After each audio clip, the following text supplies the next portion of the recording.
When hear and see and talk to these people who recommend this, there's often a lot of talk about like discipline and willpower. They'll say things like, I've seen people even write this in books, let alone say it on podcasts and the rest of it. Like, I know how hard it is, even, no one's perfect. I fail as well. Sometimes I indulge in carbohydrates. And I'm just like, well, any system that like is so difficult to achieve that it's even someone who's very identity, like they're the whatever, they're the insulin resistance king, they're the intermittent fasting queen, right? Yeah, That's it's the the very guru of it all.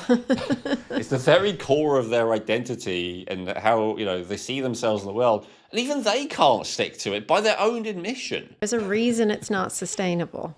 Right. Exactly, Chrissy. That's the conclusion I come to. That as a strategy, it may be effective, but it's not sustainable.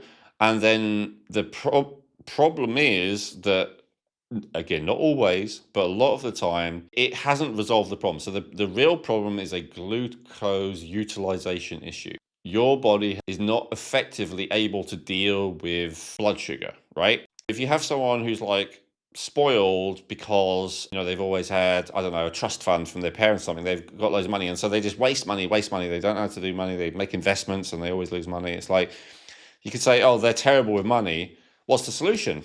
Take away their money. And it's like, yeah, it's true.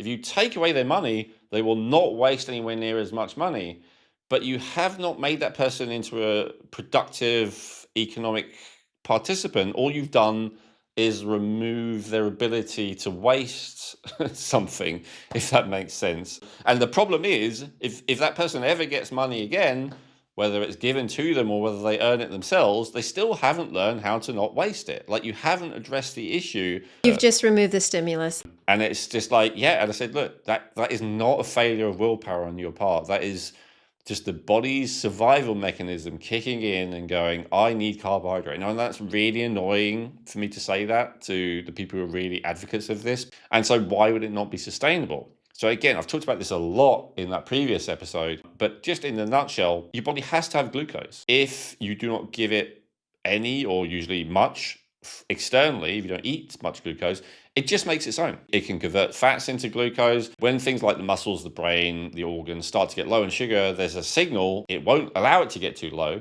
And so it does something to keep it from getting too low. And that thing is called stress. It raises cortisol, it raises adrenaline, it raises noradrenaline,